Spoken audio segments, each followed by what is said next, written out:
Mesdames et messieurs, bonsoir. Heureux de vous retrouver cette semaine encore dans le cadre de cette émission Politico qui parle politique et cela sans filtre. Chaque vendredi, on revient sur les faits qui ont marqué l'actualité en République démocratique du Congo.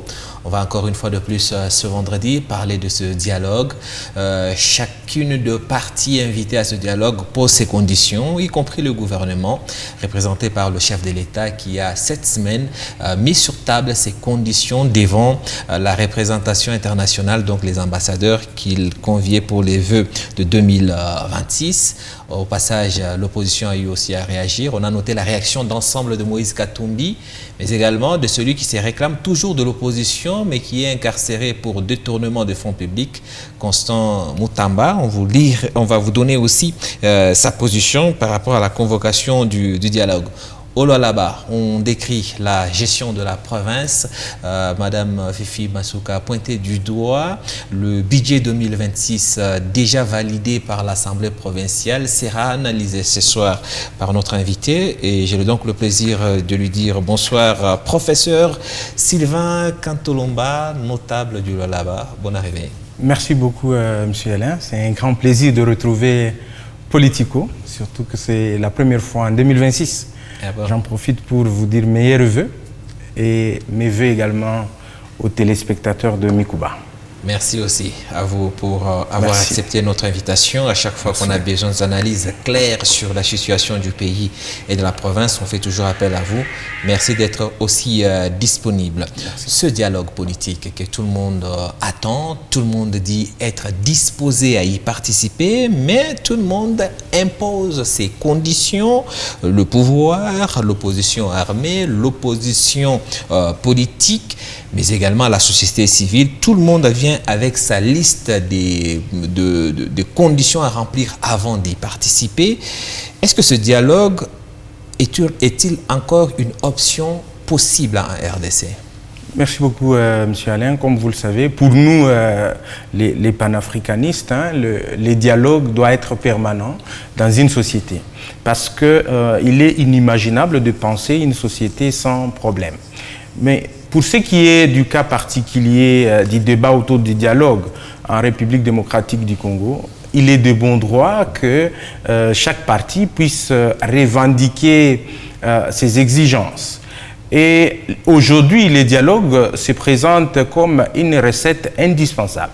Parce que nous sommes face aux problèmes qui gangrènent notre pays. Nous avons d'un côté la guerre et de l'autre côté, on a des crises politiques nourries par les dernières élections dans notre pays qui amènent sur la table les débats de la légitimité pour les uns et les autres clament leur légitimité. Nous avons encore d'autres crises d'ordre social, s'il faut le dire, des crises sociales que nous avons.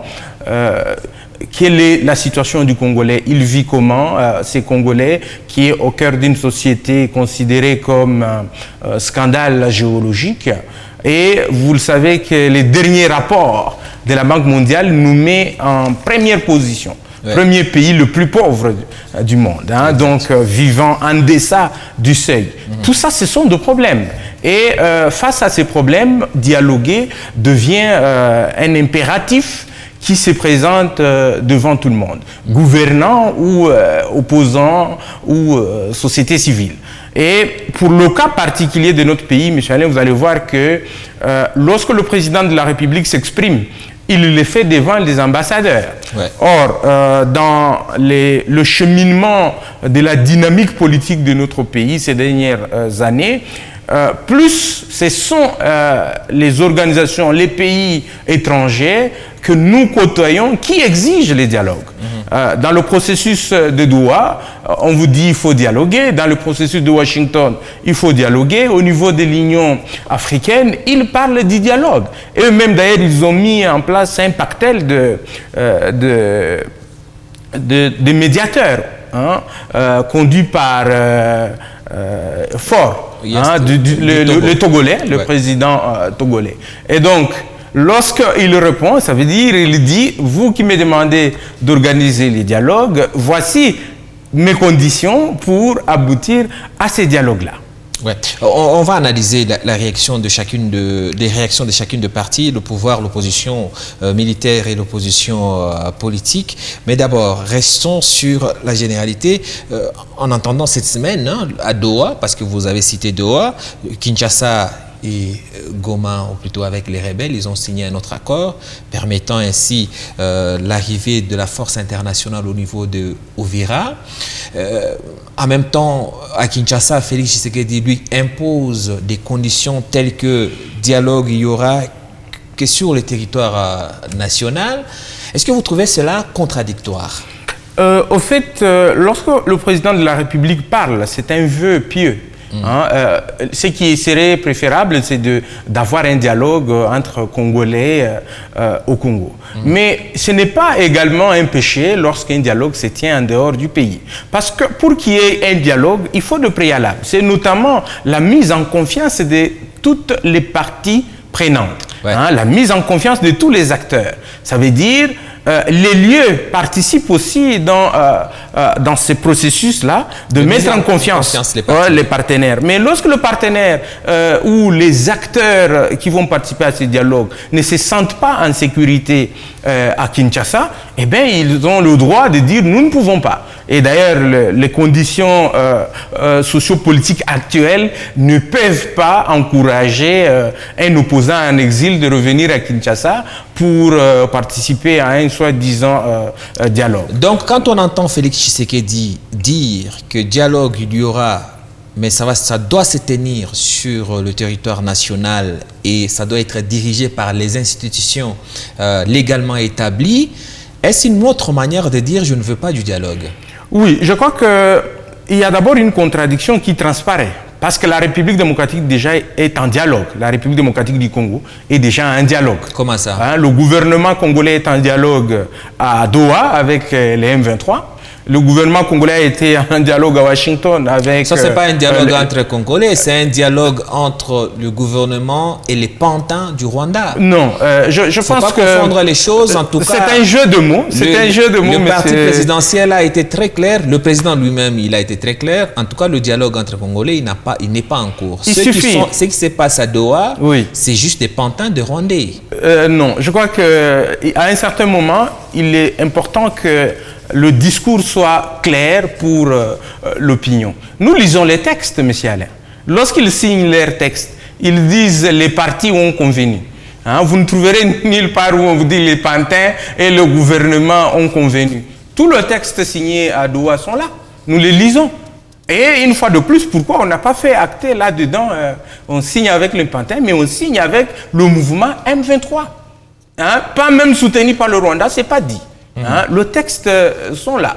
C'est la même chose encore pour le cas de Rwanda.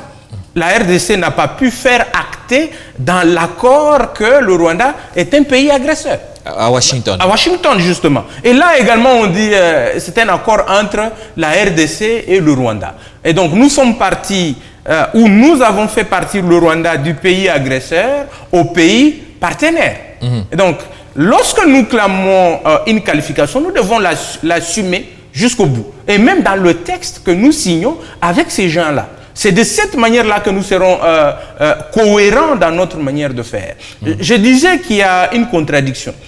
Les discussions, les dialogues, c'est une discussion qui se tiennent à Doha. Ça ne se tient pas à Kinshasa. Et d'ailleurs, en termes de jurisprudence ou en termes de droit comparé, aujourd'hui, il y a plusieurs cas de dialogue qui ont eu lieu en dehors de Kinshasa et qui ont permis à la République d'avancer. Et le plus grand, c'est Sun City. Sun City, oui, mais c'était à l'époque de Joseph Kabila qui est un traître rwandais. C'est pour ça qu'il avait promis et plutôt c'est comme ça qu'il avait accepté que ça se passe en dehors du territoire national. N'oubliez pas que Joseph Kabila est reconnu coupable et condamné à mort. Monsieur Alain, je laisse ce débat à ceux qui veulent se vautrer dans cette catégorie d'eau-là. Mais je crois que moi, étant un Congolais, et je pense que nous devons rester dans la réalité de fait. Parce que si cette caricature-là était celle-là, le président Félix allait-il accepter de faire remise et reprise avec un traître en pompe? comme on l'a fait. C'est lui qui lui rendait le bâton de commandement. Il a organisé l'alternance. Toutes ces questions-là ne se posent pas. Je disais donc, à Sun City, tous les Congolais se sont retrouvés là-bas. Et la configuration actuelle de la République démocratique du Congo vient de Sun City. La constitution actuelle, c'est là que les acteurs se sont mis d'accord pour dire voici comment nous allons faire marcher notre pays. Pour moi, la question du lié dépend de la sécurité des participants à ce dialogue-là.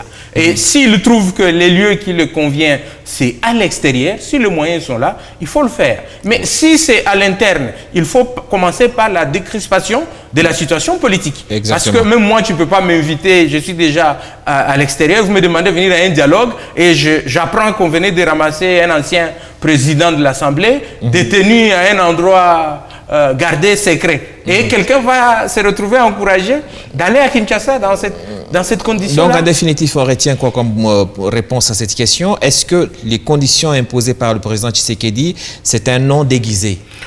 Les conditions laissent transparaître un flou entretenu. Il ne veut pas du dialogue. Oui, il dit je veux le dialogue, mais voici. Or, la condition ou les conditions qui suivent constituent, comme je vous ai dit, une certaine dose de contradiction. Parce que si dialogue il y a, vous dites, c'est à l'extérieur. Si dialogue il y a, ce sont les institutions. Or, les institutions que nous avons sont mises au banc par l'opposition. En disant que vous n'avez pas de légitimité, nous vous contestons. Et comment ces institutions-là vont convoquer un dialogue? Voilà pourquoi les uns pensent qu'un dialogue convoqué par les institutions en place ressemble à une réunion de l'Union sacrée. Mais est-ce que dans le fond... C'est important. C'est important que le président de la République puisse privilégier un bon atterrissage par la voie de dialogue en laissant les médiateurs, n'est-ce pas, s'occuper de ces questions-là. En lieu et place de dire, ce sont les institutionnels. Alors que les institutionnels font partie du problème.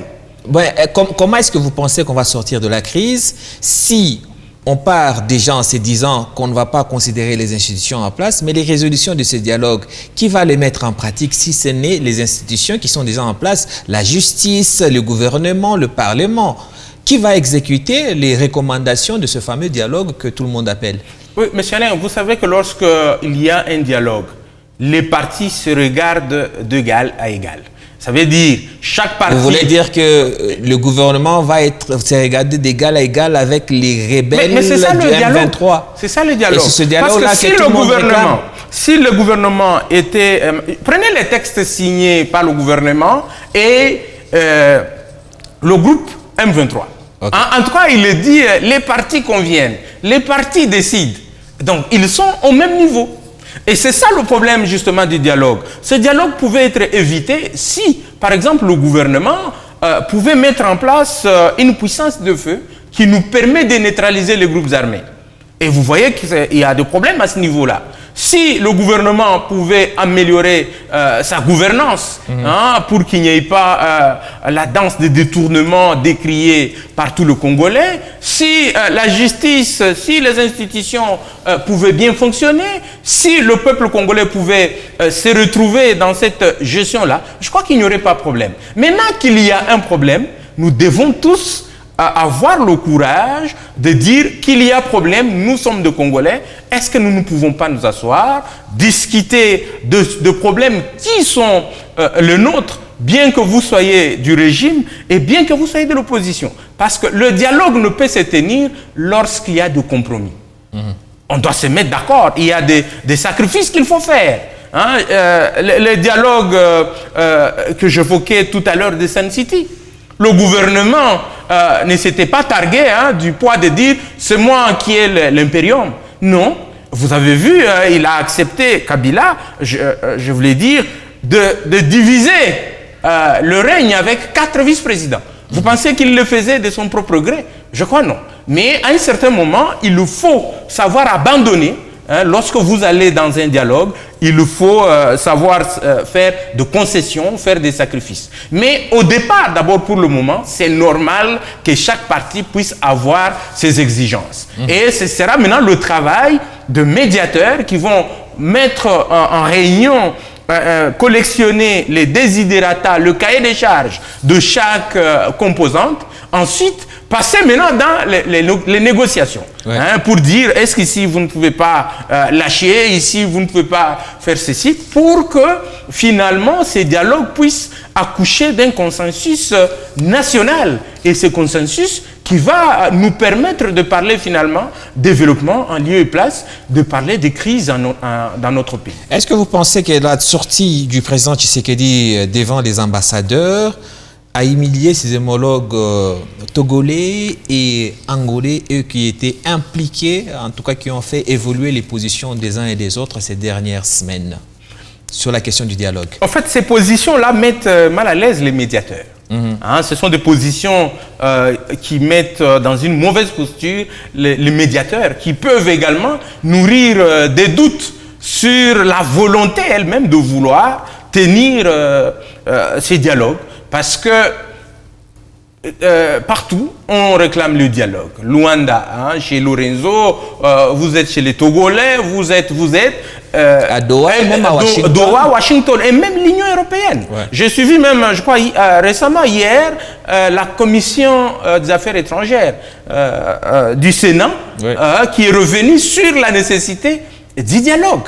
Et d'ailleurs, les sénateurs ont été même un peu directs, demandant au gouvernement congolais de neutraliser les FDLR ainsi que le Wazalendo, hein, qu'ils considèrent comme ceux qui sont à la base de plusieurs violations. Bon, que voulez-vous? Maintenant, lorsque le président répond de cette façon-là, ça peut mettre en doute, hein, les acteurs qui sont impliqués. Voilà pourquoi les réactions de l'opposition et des autres acteurs de notre société n'ont pas tardé. Oui. En accusant d'ailleurs directement que le président ne veut pas du dialogue. Exactement. Pourtant, le président, dans sa rhétorique, je veux le dialogue, mais à condition. Oui, maintenant, ces conditions-là mettent également à mal le caractère inclusif du dialogue. Du dialogue. Pourtant, lui-même, il l'a dit. Il l'a dit, un dialogue inclusif. Voilà pourquoi je vous ai parlé de contradiction dans les conditions énoncées par le président de la République. Dialogue inclusif, mais je ne veux pas avec tel, je ne veux pas. Oui, il a précisé, ça sera un dialogue sans les criminels. Bon, qui est criminel? Ah, là c'est... criminel, on voit déjà ceux qui ont pris les armes. Hein. Bon, peut-être qu'il faut lui poser la question pour nous clarifier qu'est-ce qu'il appelle criminel. Parce qu'il s'est arrêté à criminel. Et vous savez, on peut avoir des criminels impliqués dans des crimes de guerre. Économiques. Hein? Il y a aussi des criminels économiques. Hein? Ça veut dire... Dans ces dialogues, nous n'aurons pas tous ces pillards qui sont dans le gouvernement. Hein, tout le scandale de pillage, les scandales de détournement, c'est un crime économique. Ouais. Hein, ce sont des délinquants. Ouais, parmi ces... Alors, ce sont des criminels également. Ouais. Est-ce qu'ils ne seront pas de la partie? Et si on doit parler de crimes en termes de guerre, mais déjà à Doha, ils sont entre les deux belligérants, hein, qui négocient. De quel criminel dont on parle? Bon. Est-ce que dans l'Union sacrée, il n'y a pas des anciens rebelles? Ils sont là. Qui ça? Mais le MLC, le RCD, tout ce monde qui était dans ce groupe, qui ont retrouvé ou qui ont rejoint le camp gouvernemental avec le dialogue de Sun City. Voilà, ils sont maintenant, ils ont accepté d'abandonner. Nous n'allons pas effacer l'histoire, M. Alain. L'histoire reste. Oui, hein, ils sont nombreux. Ça, c'est le passé. Bon. Sun City, bon, on va dire qu'on a remis les compteurs à zéro. Ils ont été dans des groupes armés. Hein. Ils sont là, les Lambert Mende, les Jean-Pierre Bemba. Ils sont nombreux, ces acteurs-là, qu'on avait vus. Même les kabylistes aussi étaient une fois aussi des rebelles. En tout cas, je dis qu'il y a beaucoup d'acteurs, parce que même ceux qui étaient dans le groupe rebelle, il y en a qui ont rejoint le PPRD par après, oui, pour gouverner. Si on va dans cette logique, seuls les moboutistes et l'UDPS peuvent rester autour de la table. Voilà pourquoi j'ai dit, nous risquons d'avoir personne autour de la table, au fait.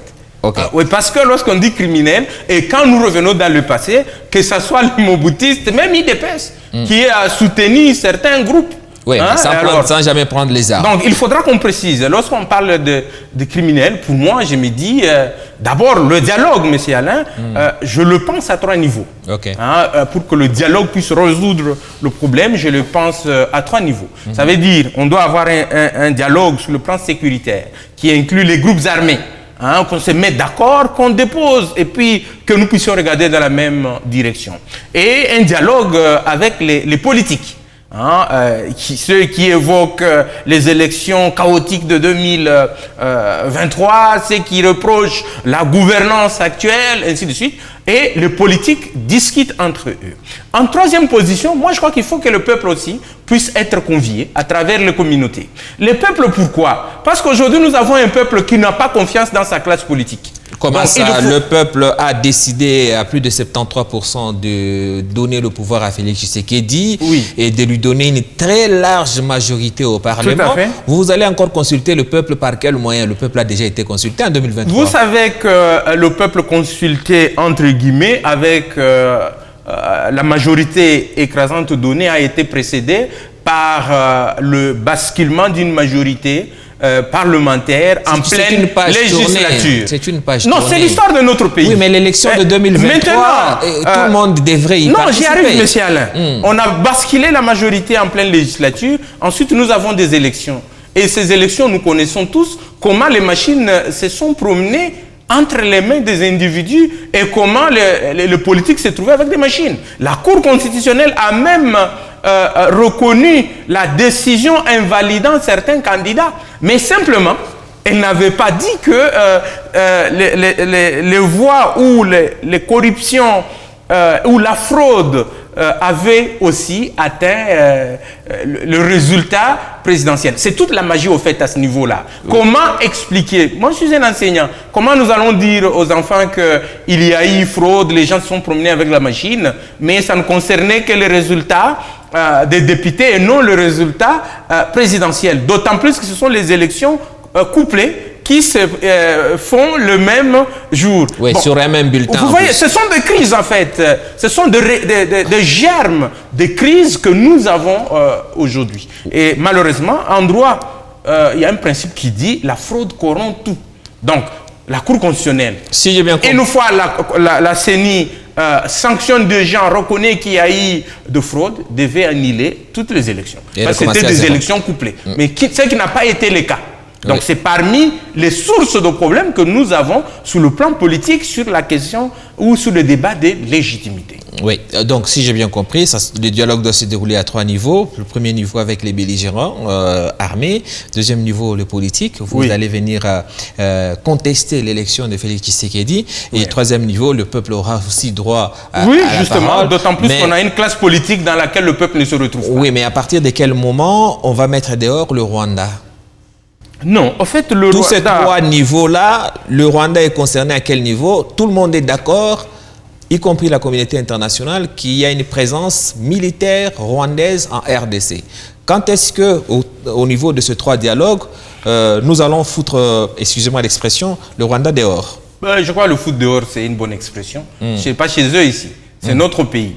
Mais, M. Alain, une fois encore de plus, là où il y a une sorte de cacophonie, nous avons signé un accord avec le Rwanda sous l'égide de Washington. Dans cet accord, contrairement au rapport des institutions internationales et des autres organismes qui reconnaissent la présence du Rwanda aux côtés des M23 et dans notre pays, mais dans cet accord-là, le Rwanda dit que moi j'ai les mesures défensives que j'ai positionnées à la frontière. Et nous avons signé. Nous n'avons pas fait acter que le Rwanda était le pays agresseur, était sur notre territoire, mais nous avons laissé le Rwanda faire acter sa position de dire ils ont les mesures défensives. C'est un langage diplomatique. Mais il se retrouve dans l'accord. Et l'accord, c'est la loi des partis. Okay. Donc, M. Alain, ces questions-là où Rwanda, qui n'est pas seul, qui est soutenu par beaucoup de forces obscures pour déstabiliser la République démocratique du Congo, trouve la porte d'entrée par les frustrations internes, par les divisions internes et par des crises internes. Mais une fois nous acceptons, nous faisons les sacrifices de nous unir en tant que Congolais, de faire un bloc pour dire regardons dans la même direction, arrêtons cette histoire de président, de groupe parlementaire, regardons dans la même direction, nous sommes en retard. Plus de 66 ans après l'indépendance, est-ce que nous ne pouvons pas aussi démarrer la machine? À ce moment-là, l'extérieur n'aura pas de porte par où entrer.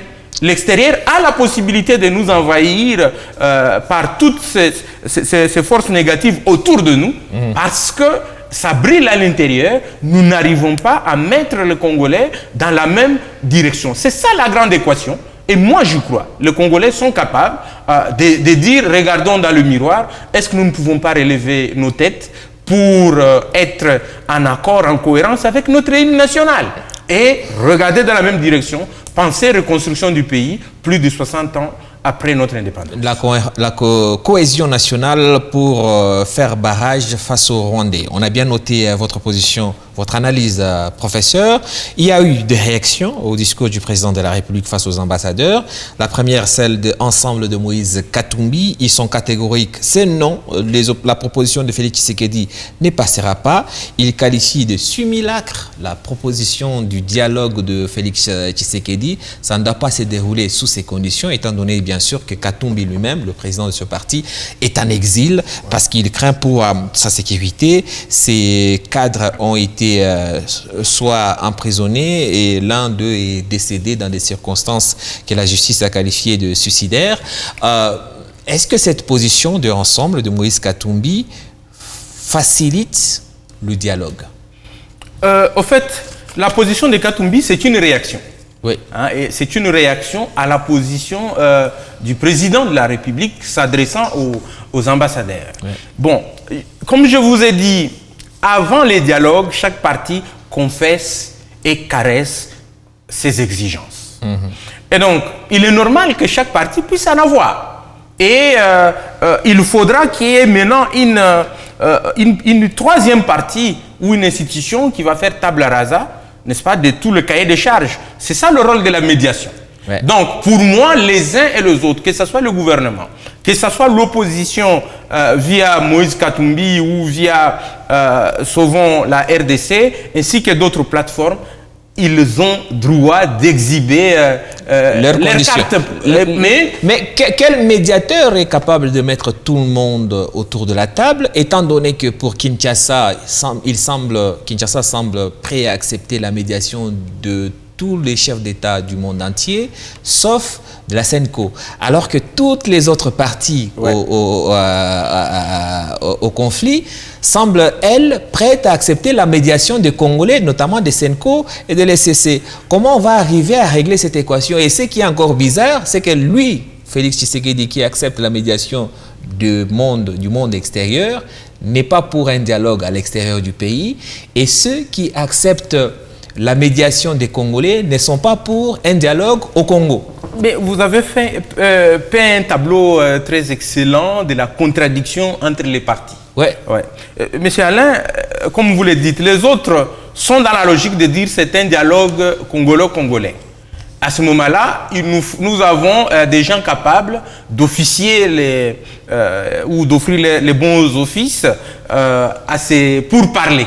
Et c'est l'Église catholique et l'ECC. Ouais. Et pourquoi? Parce que hier, nous l'avions vu dans les pourparlers de la Saint-Sylvestre et que le résultat était là. Et curieusement, hein, parmi ceux qui étaient dans les pourparlers de Saint-Sylvestre, il y avait l'IDPS aujourd'hui au régime.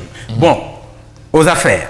Et donc, maintenant, de l'autre côté, le gouvernement dit dialogue, oui, à Kinshasa, mais pas avec les CC et Senko. Ceux qui étaient avec eux hier. En fait, pour moi, toutes ces contradictions révèlent le caractère conflictuel de notre société. Le dialogue est impossible. Nous avons une société minée par des crises de confiance. Voilà pourquoi il faut un sursaut patriotique pour qu'on accepte que les acteurs puissent se retrouver autour d'une même table. Et je crois que le peuple devait même les exiger. Hein, et dire, mais finalement, dans votre guéguerre entre acteurs politiques, c'est la République qui paye le lourd tribut. Hein, et c'est la population qui continue à être tuée avec des guerres interminables. Je crois qu'il faudra que les uns et les autres puissent mettre l'ego de côté. Au gouvernement, hein, de cesser de dire qu'on a eu un score vertigineux, hein, et un score sans appel. Bien sûr. Hein, et malheureusement, ce score est contesté par les autres. Et les autres aussi, n'est-ce pas, ils doivent accepter. Voilà pourquoi j'ai parlé du compromis comme mécanisme nécessaire pour permettre à ce que les gens se retrouvent autour d'une même table. Rapidement. Sinon, nous resterons dans des exigences qui vont créer ou garder diamétralement opposées toutes les parties. Merci. Et on n'avancera pas. Merci, professeur. Je veux une réponse courte parce qu'il faut qu'on parle du loi là-bas et on n'a plus malheureusement beaucoup de temps. Il y a eu aussi la réaction de celui qui est...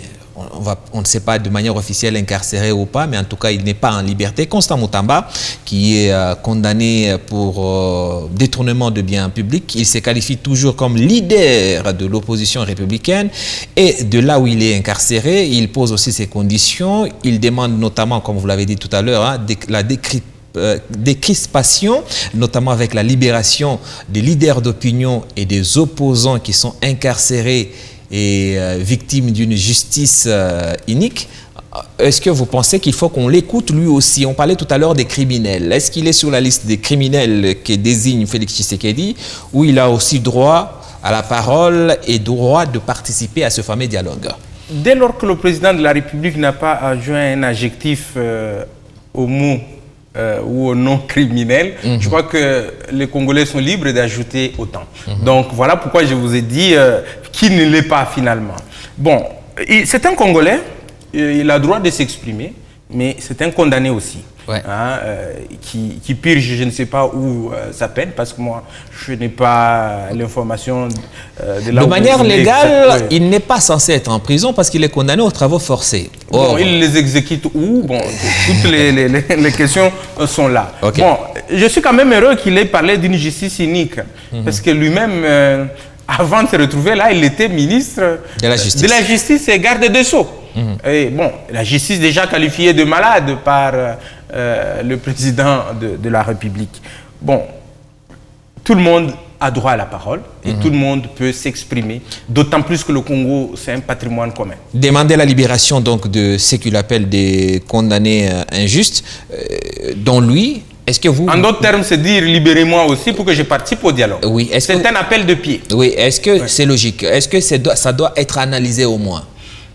Oui, c'est un acteur politique hein, qui est connu dans notre pays lorsqu'il s'exprime. En d'autres termes, ma question c'est, est-ce qu'on va remettre en question les décisions de justice pour permettre aux condamnés définitifs de participer, parce que lui il est un condamné définitif, de participer au dialogue? Pour raison de paix, pour moi, s'il faut des mesures de décrispation, il faut réexaminer son cas.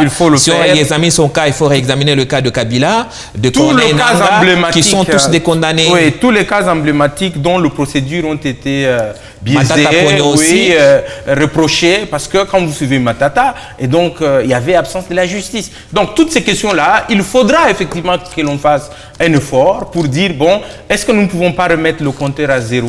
Ça ne s'appelle pas, parce que je vois d'autres qui pensent qu'on ne peut pas blanchir tout le monde. Ouais. Mais on ne peut pas blanchir tout le monde. Qui vous a dit que le gouvernement est blanc? Donc c'est tout le problème. Parce que le gouvernement est aussi au banc des accusés. Oui, mais le gouvernement est couvert par la légitimité et donc on ne va pas lui en tenir rigueur. La légitimité est contestée également. Oui. C'est tout le problème. Voilà pourquoi il faut qu'il y ait un dialogue inclusif, sincère et crédible. On a noté. On change de chapitre. Venons maintenant à présent ici au Lualaba. 2026 commence avec beaucoup de mouvements. On critique beaucoup la gestion de la province par Madame Fifi Masuka. On va commencer par le budget 2026. Est-ce que vous avez eu accès à ce budget qui a déjà été validé par l'Assemblée provinciale? Merci, M. Alain. Le budget est déjà dans sa phase d'exécution. On est déjà au 2e mois. Okay. Hein, c'est parce que le budget s'exécute trimestriellement. Les budgets s'exécutent en trimestre, donc 3 mois. On est déjà au premier trimestre, d'autant plus qu'avant que l'Assemblée ne puisse aller en congé, ils avaient donné les quitus au budget. Donc, ils avaient voté le budget de l'exercice 2026. Et cet exercice budgétaire donc de 2026 est chiffré à 2,599 milliards 110 millions 729 322,55 francs congolais. Ce qui fait combien en dollars? Il faut plutôt appliquer le taux budgétaire qui est retenu, c'est 2900. Donc, je rappelle pour les téléspectateurs, le budget 2026 de notre province était arrêté à 2,599 milliards 110 millions 729 322,55 francs congolais au taux budgétaire de 2900. Juste une parenthèse. Le taux, il est autour de 21 depuis septembre de l'année dernière. C'était bien avant que ce budget ne soit validé par la province. Comment est-ce qu'on continue à appliquer un taux de 29? Qu'est-ce qu'on nous cache par le gouvernement? Ce qui est vrai dans la pratique budgétaire, le taux budgétaire est légèrement en avance. Mais ici, il est extrêmement en avance jusqu'à... C'est que le gouvernement lui-même sait que le taux va revenir à 29 ou pas? Soit le gouvernement a pris une mesure de prudence en mettant... Parce que le taux est national. Okay. Le taux budgétaire est national. Pourquoi est-ce qu'ils n'ont pas revu le taux budgétaire? Ça, c'est le gouvernement national. Oui, c'est le gouvernement national qui fixe le taux budgétaire. Il doit être appliqué sur l'étendue. Maintenant, est-ce que les taxes sont collectées au taux de 29? Bon, c'est toute la question pour des taxes qui sont payées en francs congolais. Ouais. Parce que s'ils ne le font pas au taux de 29, eh bien, ils auront de problèmes dans des calculs. Et ça, c'est un autre problème. En fait, le problème, c'est qu'ici, comme on l'a dit, finalement, le gouvernement ne peut-il pas être sincère avec le petit peuple? Ouais. Parce que la baisse du taux de dollar, tout le monde le vérifie, n'a pas amélioré les paniers de la ménagère, mais l'a plutôt aggravé. Et c'est vérifiable. Il suffit de vous exercer à faire une petite conversion en dollars. Vous verrez qu'il y a plus une légère hausse sur le prix en dollars. Malheureusement, les gens sont dans le tape à l'œil. Ils pensent que le franc a baissé, mais faites juste la conversion, vous verrez que rien de spécial n'a été fait. Très rapidement maintenant, parlons des questions qui fâchent sur ce budget. Il semble, selon ceux qui ont eu accès à ces documents, qui devraient être publics, mais on ne sait pas pourquoi est-ce que tout le monde n'y a pas accès. Vous avez eu accès à cela. Il y a certaines ressources de la province qui ne sont pas reprises dans ce budget. Quelles sont ces ressources? Et comment vous expliquez cela, professeur? Monsieur Alain, comme vous le savez, nous avons confié le mandat aux députés et l'Assemblée constitue l'autorité budgétaire. Lorsqu'on les soumet les budgets, ils ont le droit de faire parler le gouvernement pour que le gouvernement puisse donner des explications claires, n'est-ce pas? Et le budget est présenté toujours en équilibre. Il y a la partie recettes et la partie dépenses. Et la loi de finances, la LOFIP, voudrait que les dépenses soient conformes aux recettes prévues. Sinon, on tombe dans l'arbitraire et c'est une faute de gestion. Bon, en parcourant l'édit budgétaire dans sa partie recettes, j'ai quand même été tiqué par un élément sur les recettes de péage.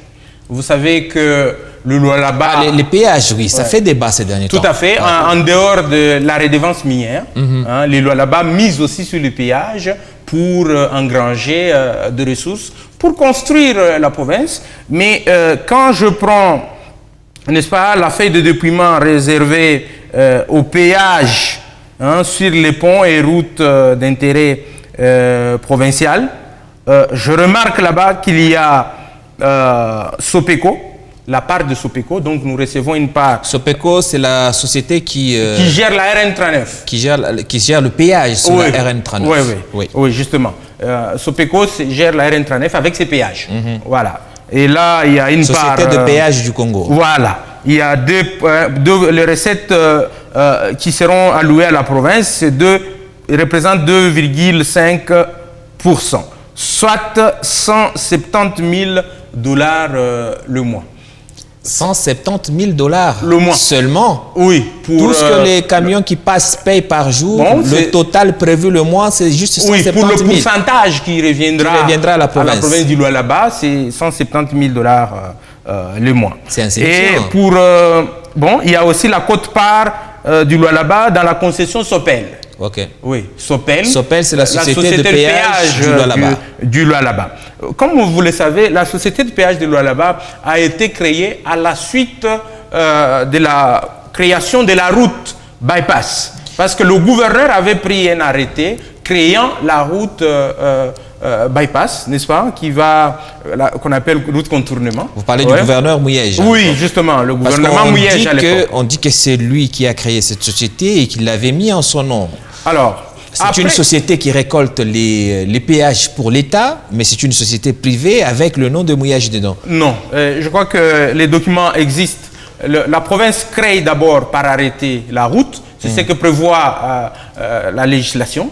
Ils créent la route, mais il se retrouve qu'ils n'ont pas de moyens pour construire cette route. C'est ainsi qu'ils vont penser un partenariat public-privé entre Forest et le gouvernement.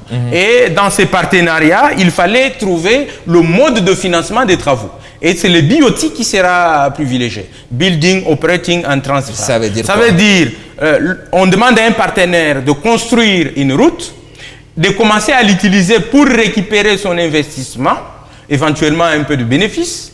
Et pendant qu'il est en train de l'utiliser pour récupérer son investissement, la province également gagne quelque chose. Ouais. Jusqu'à ce que, dès que les remboursements est épuisé, l'ouvrage devient maintenant propriété de l'État. De la province. Et là, dans ces partenariats, la province avait deux postes contre 4 pour l'entreprise. Et dans les 2 postes, d'ailleurs, avant 2022, les 2 postes étaient occupés par le ministre des Infrastructures et le ministre de Finances.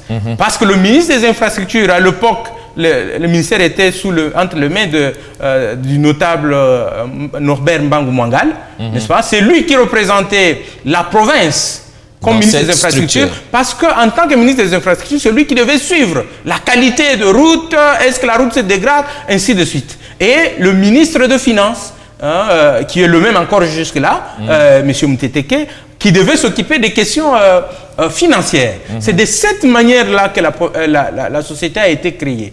Je crois, si je m'abuse, c'est en 2022, au mois d'avril, le ministre Mbangu va être remplacé par M.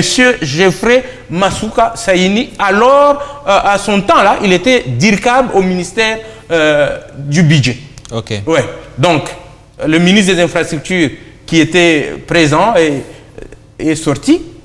Parce que si la logique devait de garder le ministère des Infrastructures, ça veut dire on devait reconduire un autre ministre des Infrastructures pour représenter la province. Il y a eu donc qu'à cela ne tienne, les autres considérations, nous ne connaissons pas. Qu'est-ce qui avait milité à ce que le ministre des Infrastructures puisse se voir de aujourd'hui, on est rentré dans la logique. Parce que non, parce que M. Geoffrey est passé de DIRCAB en ministre de Transport et non ministre des Infrastructures.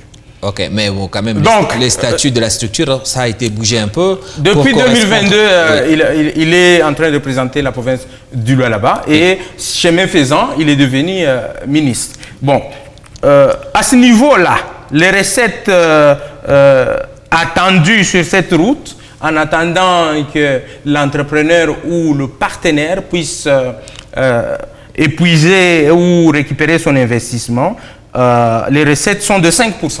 5% et ça indique... c'est la part du gouvernement dans les recettes. Oui, dans les recettes, c'est 150 000 $ le mois. Ok. 150 000 $ le mois, c'est le chiffre qui a été retenu dans la prévision des recettes de cette année. Bon, maintenant, il y a, comme nous sommes dans la rubrique péage, curieusement, il n'y a que 2 péages provinciaux. Parce que là, c'était des sociétés en partenariat. Et maintenant, il y a le péage d'Enzilo et il y a le péage route contournement ouest. Alors que la province a une dizaine de péages disséminés à travers la province. Les autres points de péage ne sont pas repris comme source de C'est la question que nous devons poser aux élus pourquoi le gouvernement n'a pas voulu reprendre les autres péages. Et il y a également, à côté des péages, il y a des ponts bascules. Hein, le pont bascule qui génère beaucoup d'argent. Vous savez que... Et ce n'est pas repris dans le budget? Non, en tout cas ici, je n'ai pas retrouvé. La fiche de déploiement de recettes réservée aux péages ne reprend que 2 péages seulement. Le péage d'Inzilo, avec une fréquence de 150 camions par jour. Hein, 150 camions, nombre c'est 150 camions. Et fréquence 365. Et le taux, c'est 45 $. Mais c'est pas ça que les camions payent. Ah bon, les camionneurs nous suivent, hein, ceux qui passent par ces péages, ils savent que ils payent combien, mais dans le budget reçus des camionneurs, c'est pas 45 $. Bref, mais dans le budget, ils ont repris 45 $. Une fois encore de plus, si c'est par exemple c'est 100 $ que les camionneurs payent, pourquoi la province va reprendre 45 $ dans les chiffres dans le budget ne sont pas exacts. Voilà. Alors, on va faire ceci, professeur. Je crois qu'il y a un autre deuxième péage. Le deuxième péage qu'on a repris, c'est le péage de contournement. Et ce péage de contournement n'aura comme production, comme recette que 50 000 $ le 12 mois. Parce qu'il y a nombre, une unité, fréquence, on a mis 12 mois. 50 000 $. 50 000 $ pour l'année? Oui, pour l'année. Pourtant, quand vous lisez le budget 2025, il y a une rubrique de construction de la route de contournement ou bypass ouest chiffrée à 98 millions de $.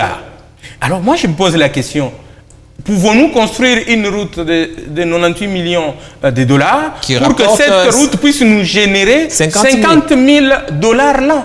Donc, nous ne serons plus vivants quand on aura récupéré les ressources. Investissement. Je crois que ça pose problème. C'est écrit nombre 1, fréquence 12 mois, 50 000 $. Et le péage d'Inzilo, fréquence, nombre, donc c'est 150 camions par jour. Lorsque vous le multipliez fois 365 jours, donc la fréquence, et fois le taux par camion, oui. 45 $, en lieu et place du taux réel que les camionneurs... 100 $ minimum. 100 $ le minimum. Et curieusement ici, les ponts bascules n'y sont pas. Hein, les ponts bascules, on ne reprend pas. Pourtant, là-bas, c'est 300 $ par camion. Combien de ponts bascules avons-nous? Pourquoi les députés n'ont pas posé de questions? Est-ce que vous pensez que l'Assemblée provinciale a été complaisante avec l'exécutif provincial sur cette question de contrôle budgétaire? Et pour quelles raisons, selon vous?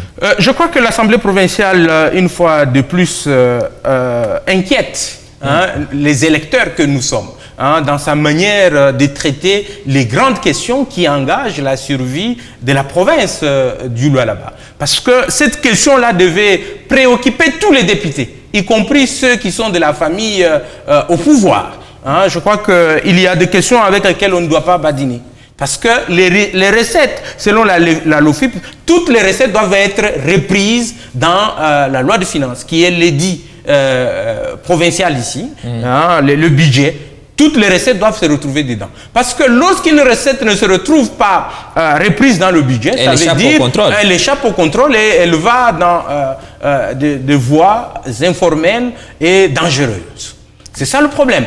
Et pourquoi les députés ont-ils accepté ça? Zilo, pour ceux qui connaissent la route Zilo, on est au niveau de Crête. En allant là, si vous êtes là, vous exercez vos yeux, vous n'allez pas accepter que la fréquence soit par jour 150 camions. Ça doit être au-delà. Et que dire maintenant des autres péages disséminés à travers la province? Mais dans tout ça, que fait l'IGF? Ce n'est pas l'IGF qui est censé un peu mettre de la lumière. On l'a vu du temps de Mouyège, ils ont fait leurs enquêtes estimant à 350 millions de $ les détournements faits par Mouyège. Pourquoi est-ce que là, maintenant, avec tout ce que vous nous faites comme révélation, l'IGF reste la grande muette?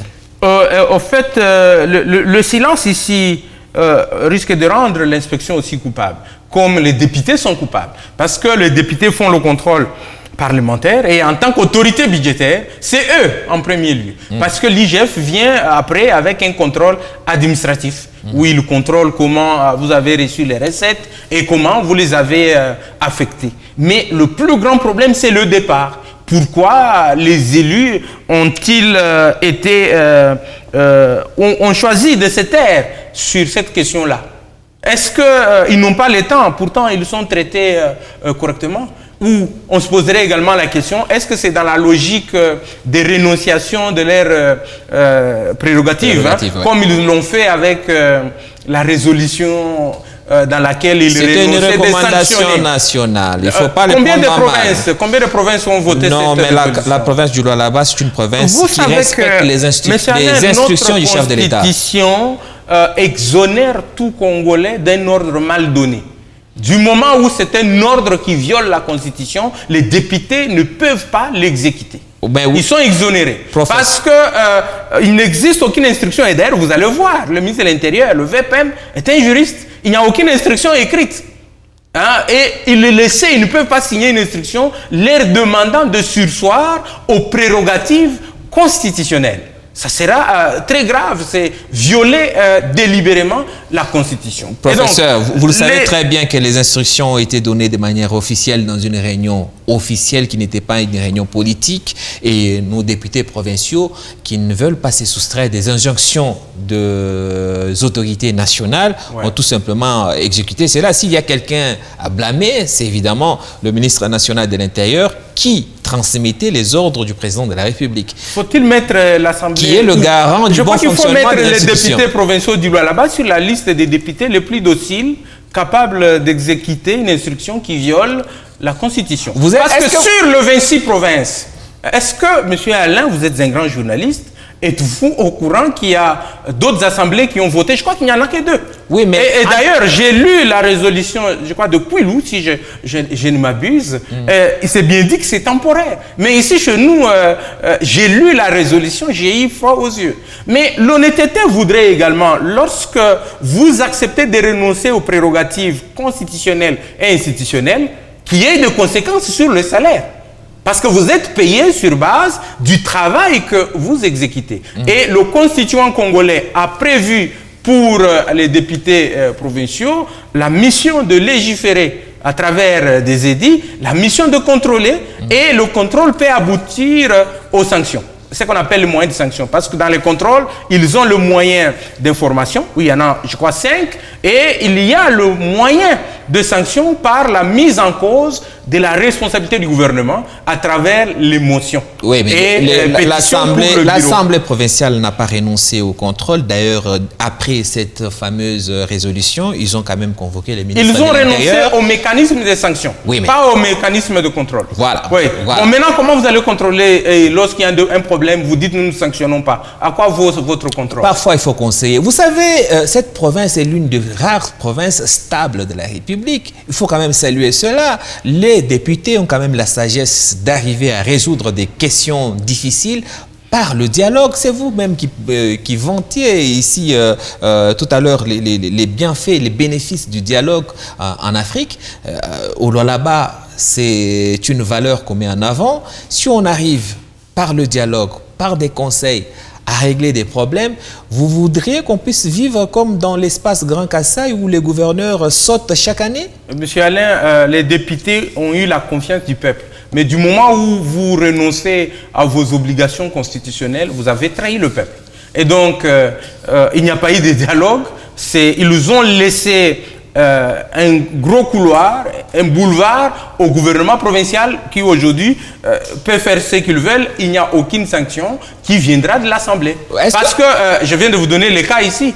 Bon, est-ce que le gouvernement peut-il être convoqué par l'Assemblée? Pour quelles sanctions? Parce que même ils ont mis en berne les sanctions. Mais il peut être convoqué pour être conseillé, pour être orienté. Oui, mais je crois que la gestion publique a ses règles. Et il faut respecter le principe de la gestion publique. Regardez aujourd'hui la ville de Koulouzi et le Lualaba. Regardez les routes. Monsieur Alain, vous faites le tour, je vous vois avec votre véhicule. Vous êtes un journaliste de terrain. Regardez comment les routes se dégradent. Il y en a qui se dégradent même en moins de 5 ans. Qu'est-ce qui se passe? La pluie est abondante. Je peux vous envoyer sur plusieurs avenues, monsieur Alain.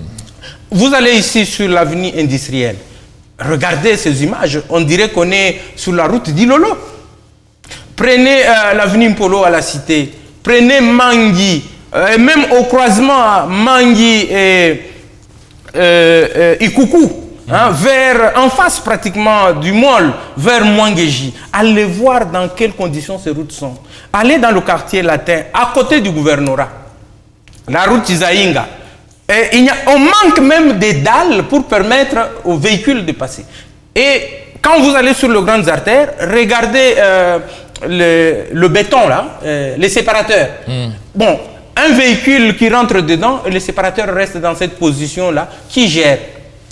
Bon. Et vous savez qu'une route, monsieur Alain, lorsqu'on la construit en monocouche, il nous faut au minimum, au maximum, 6 à 8 mois. On regarde le trafic. Si la route commence à s'affaisser, on la répare avant de mettre la deuxième couche. Mais est-ce qu'on a laissé de routes à monocouche et ces routes vont au-delà d'une année et commencent à se détériorer? La conséquence est financière, M. Alain. Ça veut dire on sera obligé de reprendre les mêmes routes. Oui, mais on vous avec sent, quel argent? Professeur, on vous sent très critique sur le travail de l'exécutif provincial, mais vous ne voyez que le côté négatif. Est-ce que vous avez vu, par exemple, dans quel état l'aéroport de Kolwezi se trouve aujourd'hui? C'est quand même un bijou bien réalisé par la même province que vous critiquez. Maman gouverneur, on l'a vu lancer des chantiers, des grandes routes, les œuvres qui sont réalisées. Il y a eu de nouvelles sociétés provinciales avec des jeunes qui ont été placés à la tête de ces jeunes entreprises qui vont faciliter notamment les transports, l'électricité, etc., etc. Tout ça, vous ne voyez pas. Monsieur Alain, je suis un notable Lualabé. Je me dois d'être critique pour aider mes frères et sœurs qui commandent la province afin d'améliorer la gouvernance. Saluez aussi ce qui marche. Vous savez que les images que vous avez mis là-bas, on a vu le président de la République inaugurer des ouvrages. Vous savez que dans le budget 2026, on reprend des ouvrages pourtant inaugurés par le président de la République. N'empêche que vous saluez cela. Vous avez... C'est quand même bien. Le départ est bon, mais on le fait mal. Parce que comment un ouvrage inauguré par le président de la République en 2025 revient dans le budget 2026? Je peux vous donner l'exemple du palais du Congrès et même l'aéroport, n'en parlons même pas, parce que je vous avais dit, ce n'est pas l'aéroport qui a été inauguré. Pour preuve, à votre dernier voyage, je ne vous ai pas vu atterrir à l'aéroport nouvellement inauguré. Merci beaucoup. Voilà tout le problème et le contraste. Donc, la gouvernance publique exige un débat public. Merci. Et tous les citoyens doivent suivre ce qui s'est fait. Tout ce qui a été dit ici, nous allons faire un effort d'approcher les membres de l'Assemblée provinciale et les communicateurs du gouvernement provincial pour nous apporter des éléments contraires à tout ce qui a été affirmé ici, notamment sur le budget. On pourra avoir une émission spéciale pour discuter avec les documents officiels sur ce qui est en réalité prévu dans le budget de 2026 au Lualaba. Professeur, merci d'avoir accepté notre invitation. C'est moi qui vous remercie de me convier au débat citoyen sur notre société. Merci aussi à vous aussi, chers téléspectateurs, pour votre fidélité. Politico, c'est à retrouver en rediffusion tout ce week-end sur Mikuba Télévision, disponible quand et où vous voulez sur l'application officielle du groupe Canal+. Moi, je vous retrouve la semaine prochaine, Dieu voulant. D'ici là, merci de nous rester fidèles.